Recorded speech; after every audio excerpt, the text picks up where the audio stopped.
तो इस वीडियो पे आपने इसलिए क्लिक करा है क्योंकि आपको भी अपनी रैंक पुश करनी है और नया सीज़न आने वाला है। तो आप बिल्कुल सही जगह पे आए हो। आज की इस वीडियो में मैं आपको ऐसी टिप्स एंड ट्रिक्स देने वाला हूँ जो कि आपकी रैंक पुश करने में बहुत ही ज़्यादा हेल्प करने वाली है। तो hello guys, welcome back to another video of Memer Gamer. How are you all? Hello, how are you? I am under the water. Please help me. Here too much raining. तो आज की इस video को बिना किसी देरी के चलिए शुरू करते हैं।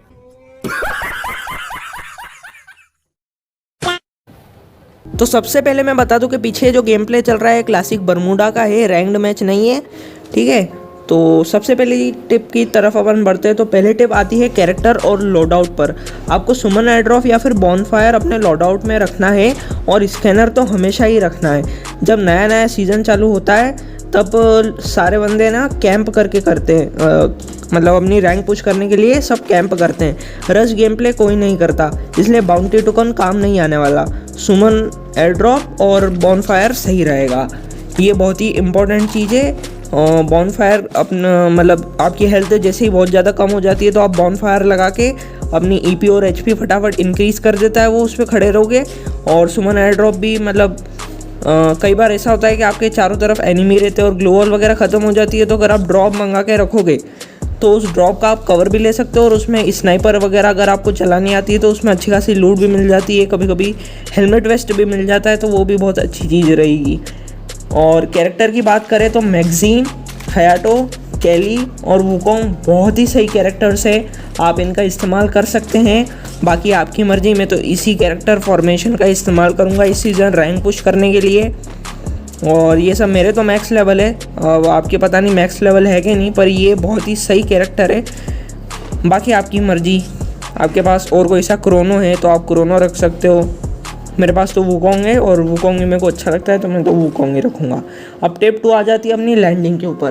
तो सेकंड सबसे इम्पोर्टेंट चीज़ है लैंडिंग। अगर आपके पास फैल्को है तो उसको तो ज़रूर से ज़रूर ही लेना ही है। बाकी आपको ऐसी जगह पर उतरना है जहाँ पर कम से कम एनिमी आए। मतलब अभी तो नया नया रैंक सीज़न आएगा तो हर जगह एक दो एनिमी तो उतरेंगे ही सही, पर कुछ ऐसी जगह है जैसे कि ऑब्जर्वेटरी, काटोलिस्तेवा, हैंगार, इन जगहों पे उतरोगे तो इधर एनिमी कम आते हैं। रिमनाम विलेज ऐसी, जैसे कि मील पे कई बार बहुत ज़्यादा एनिमी आ जाते हैं और कभी कोई भी नहीं आता है, तो बस वो डिपेंड करता है आपके मैच के ऊपर। पर ये कुछ बहुत ही ज़्यादा अच्छी लोकेशंस हैं। यहाँ पर वो वेंडिंग मशीन भी है, तो वहाँ से आप ये टोकन कलेक्ट करके अच्छी खासी ग्लूवॉल और लूट भी इकट्ठा कर सकते हो। तो अभी नया नया सीज़न है तो जैसे ही आप लैंड करोगे ना तो आपको फ़ाइट तो करनी ही करनी है। तो हमेशा ध्यान रखना कि जब भी लैंडिंग करो तो किसी गन के पास करना, कोई गन या फिर मतलब हाँ, गन भले शॉर्ट रेंज की हो या फिर लॉन्ग रेंज की हो, वो आपको ऊपर से इतने क्लियरली तो नहीं दिखेगा, पर आपको हमेशा गन के पास ही लैंडिंग करनी है और जितने हो सके टोकन ज़रूर कलेक्ट कर लेना।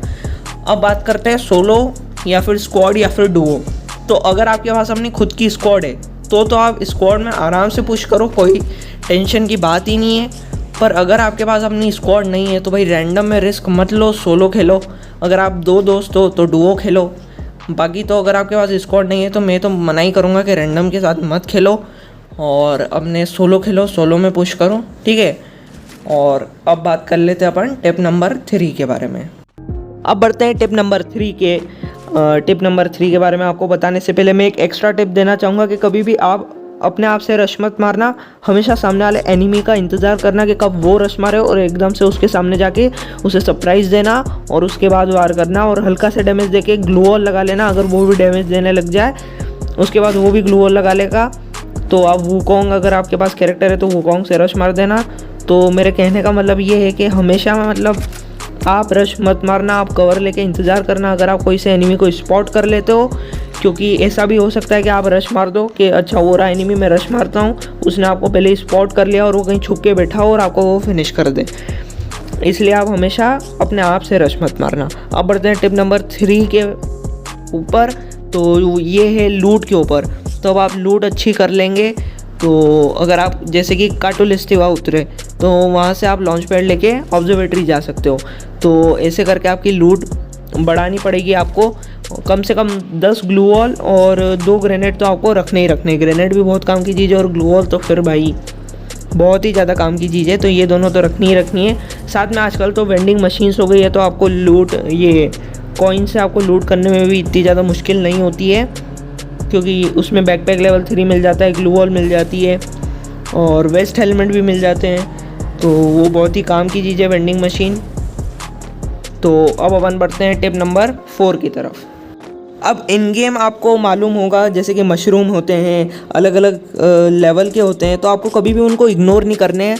वो आपकी ईपी बढ़ाते हैं और वो बहुत ही काम की चीज़ है। तो हमेशा आपको, भले ही वो लेवल 1 का भी क्यों ना हो, आपको हमेशा मशरूम ईट करना है। उससे ईपी मिलती है और वो कई बार बहुत ही ज़्यादा काम आ जाती है। मेरे साथ ऐसा हुआ है कि मैं 1 HP अलाइव बचा हूँ खाली और खाली उस ईपी की वजह से। तो वो बहुत ही ज़्यादा काम की चीज़ है, तो कभी भी इनको इग्नोर मत करो। ऐसे ही वेस्ट हेलमेट अपग्रेडर भी आपको जगह जगह रखा हुआ मिलता है, तो वहाँ से आप अपनी वेस्ट और हेलमेट को भी अपग्रेड कर सकते हो। और एक और ऐसे बहुत ही ज़्यादा काम की चीज़ है, वो है जोन चेकर। ये भी बहुत ही काम का चीज़ है। आपको पहले ही जोन मालूम पड़ जाता है कि जोन का बनने वाला है, तो आप आराम से जोन में जाकर बैठ सकते हो। और जिप लाइन हो गया, लॉन्च पैड हो गया, जोन में जाने के लिए इन सारी चीज़ों का भी आप इस्तेमाल करो, ये भी बहुत ज़्यादा फ़ायदेमंद है। तो अब अपन बढ़ते हैं टिप नंबर 5 की तरफ। टिप नंबर 5 जो है ये है गन फॉर्मेशन।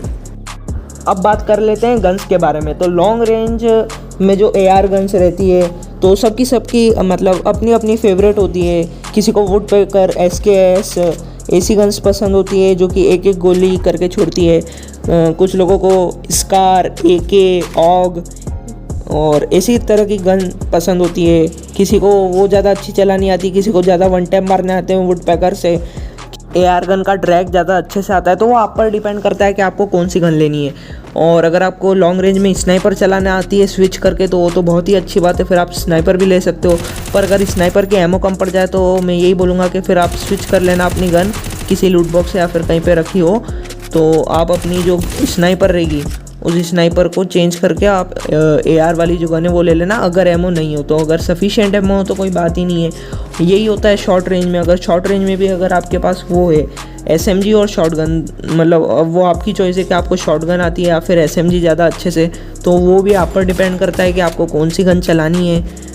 तो गन फॉर्मेशन तो पूरा का पूरा आप ही पे डिपेंड करता है। बाकी मैं पहले बोलना भूल गया था कि लैंडमाइन मिले तो आप लैंडमाइन भी इस्तेमाल करो।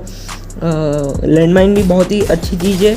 और मतलब आखिरी में जाते जाते अगर आपने, जैसे कि लास्ट सर्कल आने वाला है और आपने कहीं पे लैंडमाइन लगा दी, और अगर वो उसके पास वेस्ट हो, और वेस्ट जो रहती है अगर वो सामने वाले एनिमी के पास कम लेवल की हुई, तो वो वहीं पे पूरा फट जाएगा।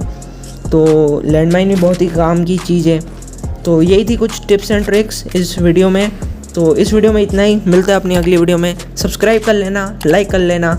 मिलते हैं अगली वीडियो में। Take care, bye.